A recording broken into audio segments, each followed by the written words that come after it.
नमस्कार, मी पूजा रेसिपी मराठीमध्ये तुमचं सर्वांचं स्वागत करत आहे। चला तर मग आज आपण बनवूयात हिरव्या मिरचीची शेपूची भाजी। भाजी आपण छान अशी कट करून घेतलेली आहे आणि स्वच्छ पाण्याने घेतलेली आहे धुवून। ही घेतलेली आहे हिरवी मिरचीची पेस्ट, थोडीशी घेतलेली आहे कोथिंबीर, भिजवलेली तुरीची डाळ। अशा पद्धतीने सर्व आपण घेतलेले आहे साहित्य। आता करूयात आपण शेपूची भाजी। कढई आपण ठेवलेली आहे गॅसवर, त्यामध्ये टाकलेलं आहे तेल। टाकून घेऊयात मोहरी। तेल झालेलं आहे आपलं गरम, आता टाकूयात मोहरी। मोहरी छान झालेली आहे, टाकूयात आता हिरवी मिरची। अशी आपली छान मोहरी झालेली आहे, आता टाकूयात हिरवी मिरचीची पेस्ट छान घेऊयात भाजून। हिरव्या मिरचीची पेस्ट आपली झालेली आहे, टाकूयात आता शेपूची भाजी। तेलामध्ये घेऊयात छान परतून। घेऊयात आता टाकून भिजवलेली तुरीची डाळ। तुरीची डाळ टाकल्यानंतर छान घेऊयात परतून। घेऊयात टाकून चवीनुसार मीठ। आता आपण घेऊयात शेंगदाण्याचा कूट टाकून। शेंगदाण्याचा कूट घेतलेला आहे आपण असा छान टाकून।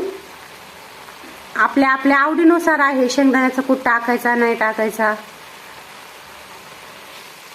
असं आपण छान असं भाजीमध्ये शेंगदाण्याच्या कूटला घेऊयात छान असं परतून।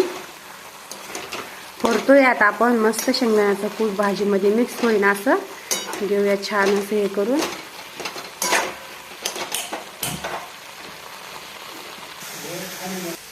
अशी छान आपली झालेली आहे बघा हिरव्या मिरचीची शेपूची भाजी तयार।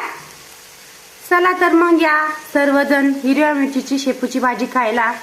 हिवाळ्यामध्ये तर अशा गरमागरम भाज्या एकदम छान एकदम टेस्टी लागतात खायला। बघा आपण किती छान अशी घेतलेली आहे शेपूची भाजी करून। घेऊयात आपण भाकरीवर भाजी वाढून। असा छान आपला पूजा रेसिपी मधला आजचा झालेला आहे बघा बेत। छान अशी मस्त ज्वारीची भाकरी आणि हिरव्या मिरची मध्ये छान शेपूची भाजी।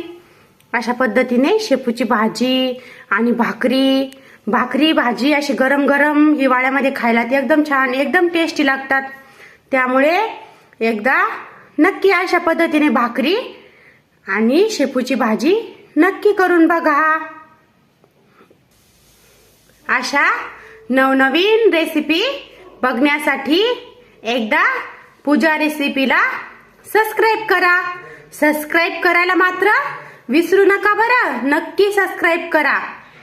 व्हिडिओ आवडला असेल तर शेअर करा, कमेंट मध्ये नक्की कळवा आपल्या रेसिप्या कशा असतात ते। आवडल्यास नक्कीच सबस्क्राइब करा। बाय।